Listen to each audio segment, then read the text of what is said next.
సాధారణంగా ఇలాంటి కేసులు వినిపించినప్పుడు థర్డ్ డిగ్రీ అనే మాట బాగా బలంగా వినిపిస్తుంది.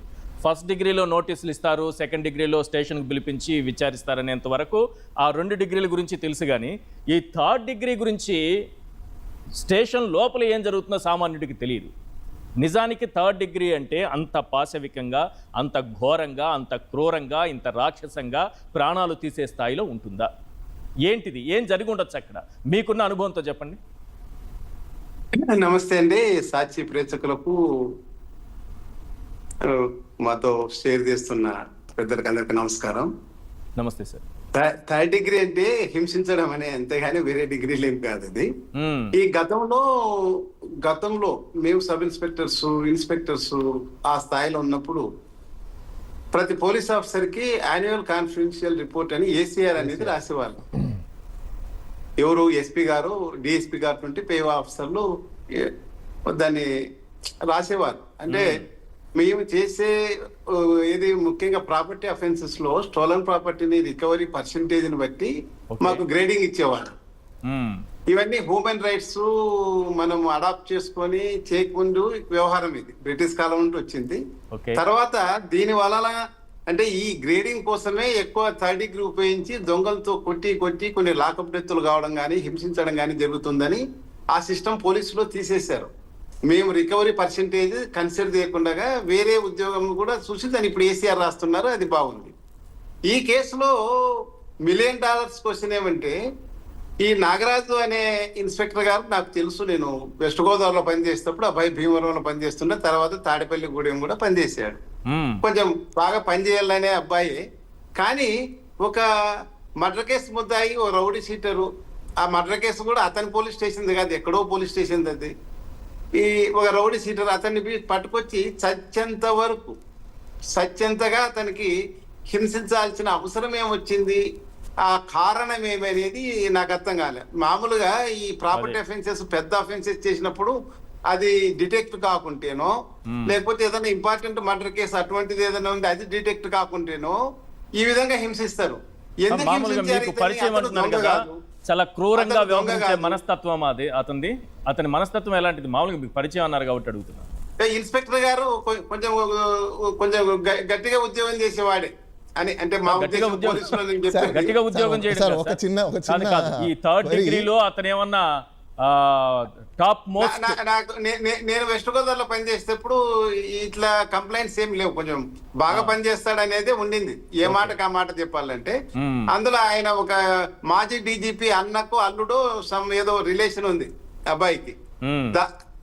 కాబట్టి ఇతనికి అంత హింసించాల్సిన అవసరం ఏమనేది $1 మిలియన్ క్వశ్చన్. అది అసలు మోటివ్ ఏమనేది, పోలీసు థర్డ్ డిగ్రీ అంతగా చేసి అతన్ని చచ్చేంత వరకు హింసించేకి కారణం ఏమనేది, అది పెద్ద $1 మిలియన్ క్వశ్చన్. నాకు అర్థమే కావడం వల్ల ఏ రకంగా ఆలోచన చేస్తే ఎందుకు అంతగా హింసించారు? మీకున్న అనుభవంతో చెప్పండి. మోటివ్ అనేది చాలా ఇంపార్టెంట్ కదా సార్ ఏ కేసుకైనా. అదే ఇప్పుడు ఈయన నాగరాజు గారు మర్డర్ చేశాడు, 302 కట్టేశారు. ఇప్పుడు కొత్తగా 103 అంటారు 302ని. ఈ కట్టినప్పుడు అసలు ఆయన నేరం చేసే మోటివ్ ఏమి? అది ఎవరు వెనక ఉన్నారు, ఎవరు ప్రేరేపించారు, అతని వల్ల ఏమి అనుకున్నారు? అసలు దీనికల్లా ఏమన్నా అధికార పక్ష నాయకులు, ఇప్పుడు మామూలుగా మన పోలీస్ ఆఫీసర్స్ అంతా అధికార పక్ష నాయకులే. DG చెప్తే కూడా విన్నారు, SP చెప్తే విన్నారు, ఆ ఏరియా పొలిటీషియన్ చెప్తే వింటారు. అది పరిస్థితి ఉంది ఇప్పుడు. కాబట్టి ఎవరు వెనక ఉండి ఏమి ఆశించారు ఆ సాయి కృష్ణ నుంచి? అతని నుంచి ఏమి రాబట్టుకోవాలన్నారు, ఏమి రాబట్టుకోవాలని CI గారు అంత టార్చర్ చేశారనేది ఒక $1 మిలియన్ క్వశ్చన్. పైగా దీంట్లో ఈ CI స్థాయి అధికారి అంత అంత అంత ఇదిగా అతన్ని టార్చర్ చేసి చచ్చేంత వరకు అతన్ని హింసించాడంటే వెనక పెద్ద పోలీస్ బాసుల సపోర్ట్ లేకుంటే ఏమి చేయడండి ఇన్స్పెక్టర్? నాకు తెలుసు కదా, మేమంతా సర్వీస్ చేసి వచ్చాం. అంత ధైర్యంగా ఏమంత ఇండిపెండెంట్ గా తీసుకునే వ్యక్తి ఏం కాదు నాగరాజ్. వెనక ఎవరో ఆఫీసర్స్ ప్రెజర్ ఉంది అతని మీద. దాని గురించి ఎందుకో ఏదో అది తెలియని $1 మిలియన్ క్వశ్చన్. మోటివ్ తెలియడం లేదు. ఇక్కడ ఇంకో పాయింట్ కూడా ఉంది. తల్లి ఇటు CP దగ్గరికి వెళ్ళారు, DGP దగ్గరికి వెళ్ళారంట. తన కొడుకుని CI ఇట్లా అంటున్నారు, చంపేశాము, నువ్వు పూలమాల వేసుకో, ఇంకా దహన సంస్కారాలు చేసుకోవాల్సింది, నీ కొడుకు ఇంకా రాడు నీ ఇంటికి, ఎప్పుడో వెళ్ళిపోయాడో చచ్చిపోయాడని అంటున్నారు. నా కొడుకు చనిపోయి ఉంటే డెడ్ బాడీనైనా అప్పగించండి అని ఆమె సిపి కార్యాలయం చుట్టూ డీజీపీ కార్యాలయం చుట్టూ తిరిగారట. కానీ వీళ్ళెవరూ ఎందుకు స్పందించలేదు? ఒక సిఐని కాపాడడానికి డీజీపీ స్థాయి వ్యక్తులు కూడా సైలెంట్గా ఉంటారా? లేదు లేదు, అదే నేను చెప్తున్నా. సిఐని, ఒక సిఐ స్థాయి అధికారిని కాపాడేకి ఇంత 42 రోజులుగా వాళ్ళు ప్రయత్నం చేస్తున్నారంటే ఆ సిఐని ప్రోద్బలం చేసింది ఎవరో సుపీరియర్ పోలీస్ ఆఫీసర్సే ఉంటారు డెఫినెట్ గా. ఏదో పెద్ద తలకాయే ఉంది దీని వెనక. నాగరాజు గారు ఇంత అకృత్యం చేసి అతన్ని చంపేందుకు చేసేకి వెనక ఏదో పెద్ద తలకాయ కారణం ఉంది. నంబర్ 1 తలకాయ కారణం ఉంది అని అనుకుంటే ఇంకో పాయింట్ కూడా వస్తుంది కదా సార్, ఇది ప్రీ ప్లాన్డ్ గానే జరిగినట్టే కదా. అప్పుడు ప్రీ ప్లాన్ అంటే చచ్చేంత వరకు హింసించారు. అసలు ఏమి ఆశించి హింసించారు సాయి కృష్ణని? అతని నుంచి ఏమి రాబట్టుకోవాలనుకున్నారు? అది $1 మిలియన్ క్వశ్చన్. ఎందుకంటే ఏదో కారణం లేని ఎందుకు హింసిస్తారు? ఏం నాగరాజుకు అతనికి ఏం ప్రత్యక్షమైన పగ కచ్చలు లేవు కదా? అవును, లేవు. అవి ఇప్పుడేమో నాగరాజు ఒక్కరి మీద కేసు పెట్టారు.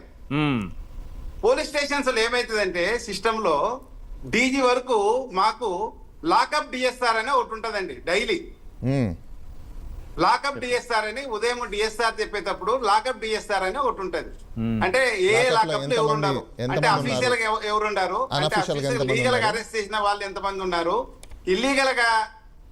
ఇల్లీగల్ కస్టడీలో ఎంతమంది ఉన్నారు అనేది డైలీ మేము పై ఆఫీసర్లకు ఎస్ఐ నుంచి సిఐకి, సిఐ నుంచి డిఎస్పీకి, డిఎస్పీ నుంచి ఈ ఎస్పీ అయితే ఎస్పీ, లేకుండా ఉంటే కమిషనరేట్ అయితే సిపికి వెళ్తుంటది డైలీ. ఇతను ఏదైనా దాచిపెట్టి చెప్పాలనుకున్నా స్పెషల్ బ్రాంచ్ హెడ్ కానిస్టేబుల్ లేకపోతే ఏఎస్ఐ గారు రోజు వచ్చి లాకప్ లో ఆయన ఫిజికల్ గా చెక్ చేసి, పోలీస్ స్టేషన్ ఫిజికల్ గా చెక్ చేసి ఆయన కూడా రిపోర్ట్ పంపిస్తాడు డైలీ. కాబట్టి ఈ సాయి కృష్ణ సంగతి, సాయి కృష్ణని అతన్ని అరెస్ట్ చేసి లేకపోతే ఇల్లీగల్ కస్టడీ తీసుకొని పోలీస్ స్టేషన్ లో పెట్టింది, తర్వాత హాస్పిటలైజ్ అయింది, అతని మీద అన్ని కూడా ప్రతి రోజు ప్రతి క్షణం కూడా సుపీరియర్ ఆఫీసర్స్ కు వెళ్తాయి. రైట్, లాకప్ డిఎస్ఆర్ ద్వారా వెళ్తాది. మరి ఆ ఆఫీసర్స్ ఏమైనారు? మరి ఏదో ప్రభుత్వం చాలా సీరియస్ అన్నప్పుడు, ప్రభుత్వం చాలా సీరియస్ గా తీసుకున్నప్పుడు మామూలుగా జిల్లా ఎస్పీ లేదు, జిల్లా ఎస్పీని అటువంటి ట్రాన్స్ఫర్ చేయాలా, లేకపోతే మెడికల్ లీవ్ లో పంపాలా? ఇప్పుడు కమిషనర్ ను కూడా మెడికల్ లీవ్ లోనో ట్రాన్స్ఫర్ ముందు చేయాలా? ఆయన అక్కడ ఉంటే ఏం కేసు ఇన్వెస్టిగేట్ చేస్తారండి? ఎవడొచ్చినా ఇన్వెస్టిగేట్ చేయలేరు, ఎవరు వచ్చినా చేయలేరు. ఒకటి నేను చెప్పినట్టు ఈ 40 రోజుల్లో ఈ సాక్ష్యాలు ఇన్స్పెక్టర్ ఎందుకు సస్పెండ్ చేశారు? ఏమన్నా సస్పెండ్ చేసేసారు ఎందుకు?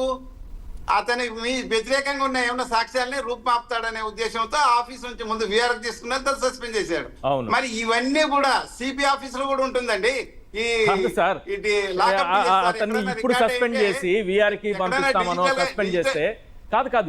ఇప్పుడు ఏంటి, ఈ 40 రోజుల పాటు అతను చాలా కామ్ గా ఎక్కడ ఎవిడెన్స్ అక్కడ ఉంచి రేపు ఏదైనా విచారణ జరిగితే విచారణ అధికారులకు సహకరించాలని అనుకుంటారా? ఉన్న ఎవిడెన్స్ ని లేకుండా చేసేటటువంటి అవకాశం ఉండదా 40 రోజుల నుంచి?